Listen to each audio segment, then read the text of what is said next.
اللہ کہتا تھا بندے آ توبہ کر میں تجھے معاف کر دوں، بندے آ مغفرت چاہ میں تجھے بخش دوں۔ اللہ ان کی زندگی میں ان سے صلح کرنے کے لیے تیار تھا، تو میں کہتا تھا وہ تیار ہے، تم صلح کر لو، معافی مانگ لو تاکہ عذاب میں گرفتار نہ ہو جاؤ۔ لیکن جب یہ قبر میں آ گئے، اب ان پر توبہ کے دروازے بند ہو گئے، تو اب یہ معافی مانگتے اللہ سے عذاب میں گرفتار ہو کر، تو میں کہتا ہوں کہ اللہ ان سے صلح کر لے، کیونکہ اب یہ صلح کرنے تیار ہے، مگر اللہ ان سے صلح کرنے تیار نہیں ہے۔ تو اللہ نے زندگی دی ہے، اس کا فائدہ اٹھا لو، سچی توبہ کر لو۔ سچی توبہ یہ ہے کہ جیسے بکری کے تھن سے دودھ نکل کر دوبارہ اس کے تھن میں واپس اسی رستے سے نہیں جاتا، ایسے گناہ سے توبہ کرنے والا پھر پلٹ کر گناہ کی طرف نہ جائے، تو ایسے لوگ اللہ کے ولی بن جاتے۔ ان اللہ یحب التوابین۔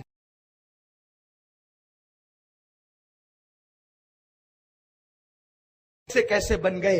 ایک شخص ہے جس کا نام ڈاکوؤں کی فہرست میں ہے، جس کا نام فضیل ابن عیاض ہے۔ فضیل ڈاکو وقت کا بڑا ڈاکو ہے۔ ایک مرتبہ جنگل میں ڈکیتی کے لیے نکلے، کوئی قرآن پڑھنے والا قاری قرآن پڑھ رہا ہے، کیا اب بھی ایمان والوں کے لیے، اللہ کے بندوں کے لیے وہ وقت نہیں آیا کہ وہ ان کے دل اللہ کی عبادت کے لیے، اللہ کے خوف سے جھک جائیں؟ کیا وہ وقت نہیں آیا لوگوں پر؟ بس قرآن نے دل پہ اثر کیا، اور تنہائی میں فضیل نے چہرے پہ ہاتھ رکھ کے کہا، اللہ تیرے فضیل کے لیے وہ وقت آ چکا ہے کہ تیرے خوف سے اب اس کا دل تیری بارگاہ میں، تیری یاد میں جھک جائے۔ اور پھر کہا، اللہ آج کے بعد اب ڈکیتی نہیں کروں گا۔ توبہ کر لی۔ توبہ کر کے رات کے آخری پہر میں جنگل سے نکل کر شہر کی طرف آ رہے تھے، تو جنگل کے کنارے پر دیکھا ایک قافلہ ہے۔ رات میں فضیل چھپے ہوئے تھے، توبہ کر لی تھی اور چھپے ہیں جنگل کے کنارے کی طرف، کیونکہ اب بستی میں جانا ہے، اب جنگل میں نہیں رہنا ہے۔ تو جنگل کے کنارے پر ایک قافلہ تھا، وفد تھا۔ تو کوئی کہتا تھا، لوگوں جلدی چلو، سفر طے کرنا ہے۔ تو لوگوں نے کہا نہیں، فضیل بہت بڑا ڈاکو ہے اور وہ اسی جنگل میں رہتا ہے، وہ لوٹ بھی لیتا ہے اور جان بھی لیتا ہے، ایک چیز نہ چھوڑے گا، لوٹ لے گا۔ لوگ خوف سے تھرا رہے تھے اور کہتے تھے، نہ جاؤ، رات یہیں گزارو، صبح سفر کریں گے۔ فضیل کا خوف ہے، ہم رات کو جنگل میں سفر نہیں کر سکتے۔ تب فضیل کی آنکھ میں آنسو آ گئے، رونے لگے، یا اللہ میں اتنا برا کہ لوگ میری ڈکیتی سے ڈرتے ہیں۔ تب فضیل نے کہا، لوگوں اب جاؤ، بے خوف و خطر سفر کرو۔ اب فضیل لوٹنے والا نہ رہا، اب تو فضیل خود لٹ چکا ہے۔ اب جاؤ، فضیل لٹ چکا ہے، وہ تمہیں نہیں لوٹے گا، بے خوف و خطر سفر کرو۔ اور اتنا روئے، مولا مجھے معاف کر دے، مولا مجھے معاف کر دے۔ وہی فضیل ابن عیاض جب توبہ کرتے ہیں اور توبہ کر کے پھر مکہ المکرمہ کا سفر کرتے ہیں، وہاں مجاوری اور جاروب کشی کرنے لگتے ہیں، پھر توبہ کے بعد اسی فضیل کی شان یہ ہو جاتی ہے کہ فضیل لاکھوں حدیثوں کے حافظ ہو جاتے ہیں، اللہ کے ولی ہو جاتے ہیں۔ پہلے تو کیا تھے اور توبہ کر کے کیا بن گئے؟ مسلمانوں تم بھی توبہ کرو، اللہ نے موقع دیا ہے۔ اور ان احباب کو کہتا ہوں، ان محبت کرنے والوں کو کہتا ہوں، اگر آپ سونا چاہتے ہیں تو سو جائیں، کسی کو منع نہ کریں۔ اس قوم کو اللہ کی بارگاہ میں جھکنے کا وقت نہیں ہے، انہیں جھک رہے ہیں شب برات میں، کم از کم ایک رات میں جھک رہے ہیں، ان کو جھکنے دو۔ یہ رو رہے ہیں، انہیں رونے دو، یہ گڑگڑا رہے ہیں، انہیں گڑگڑانے دو۔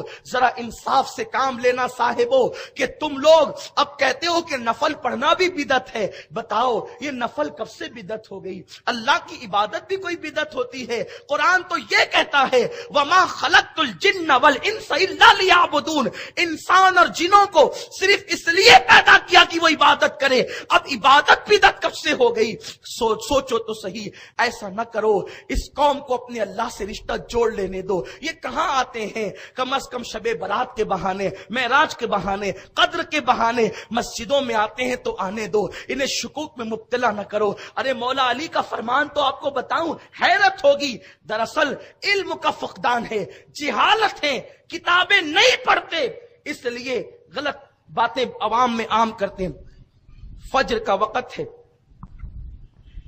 مولا کائنات مسجد میں نماز کے لیے آئے، بیٹھ گئے، وقت نکل گیا. وقت سمجھ رہے ہیں؟ وقت نکل گیا. ایک بندہ عوام میں سے آیا اور ابھی طلوع ہو رہا تھا سورج، نماز شروع کرنے لگا کہ جب سورج طلوع ہو تو اس وقت نماز نہیں پڑھنی چاہیے. یہ مسئلہ تو ہے نا؟ بولو ہے. لیکن مولا علی نے اس کو منع نہیں کیا. کس کو؟ وہ عوام میں سے جو شخص تھا اس کو منع نہیں کیا. آندلی آپ نے اس کو پڑھنے دیا. مولا آپ باب مدینۃ العلم ہے، آپ نے اسے روکا کیوں نہیں؟ کیا آپ کو پتا نہیں کہ طلوع آفتاب کے وقت کوئی نماز نہیں پڑھنی چاہیے؟ دیکھو جو اہل علم ہے ان کے فتوے کا انداز کیا ہے، جو اہل علم ہے ان کی گفتگو کا انداز کیا ہے. کون علم؟ عالم نہیں، باب مدینۃ العلم، نبی کا شاگرد جس نے نبی پاک کی زبان چوس چوس کر علم حاصل کیا، وہ باب مدینۃ العلم. کہتے ہیں او مسئلہ بتانے والے، مجھے یہ مسئلہ معلوم ہے کہ طلوع آفتاب کے وقت نماز نہیں پڑھنی چاہیے، لیکن یہ بندہ عوام میں سے ہے، اگر میں اس کو ابھی روک دیتا نا پھر یہ نماز فجر کبھی نہیں پڑھتا. یعنی دن بھر اتنا بزی ہو جاتا، مصروف ہو جاتا کہ یہ نماز فجر پھر چھوڑ دیتا. ارے طلوع کے وقت پڑھ رہا ہے، پڑھ تو رہا ہے. یہ باریکیاں خواص کے لیے ہے، یہ باریکیاں خواص کے لیے ہے، کب پڑھو کب نہ پڑھو. لیکن عوام جو اللہ کے ذکر سے غافل ہے، جو آتے ہی نہیں، تو فرماتے ممنوع وقت میں پڑھ رہا ہے لیکن پڑھ تو رہا ہے نا، اسے پڑھنے دے. یہ مولا علی کا فتویٰ ہے. آپ بتائیں اب اس حدیث کو امام اہل سنت نتیجہ خاص کرتے ہیں. اگر خواص کے نزدیک اللہ تبارک و تعالیٰ کا ذکر کرنا عوام کا طریقہ نامناسب ہو تو بھی عوام کو اللہ کے ذکر سے روکا نہ جائے. نامناسب طور پہ ذکر کر رہے ہیں لیکن کر تو رہے ہیں، اللہ کا ذکر کر تو رہے. جب نامناسب طور پر عوام اگر اللہ کا ذکر کریں تو انہیں منع نہیں کیا جائے گا. یہ مولائے کائنات کا فتویٰ ہے. تو جو طریقہ حدیث سے ثابت ہو، جو طریقہ صحابہ سے ثابت ہو، اس پر کیوں منع کیا جائے گا؟ اس لیے لوگوں کسی کی بات پہ کان نہ دھرو، اپنے اللہ سے مغفرت کا سوال کرو. اللہ تمہاری ہماری سب کی مغفرت فرمائے.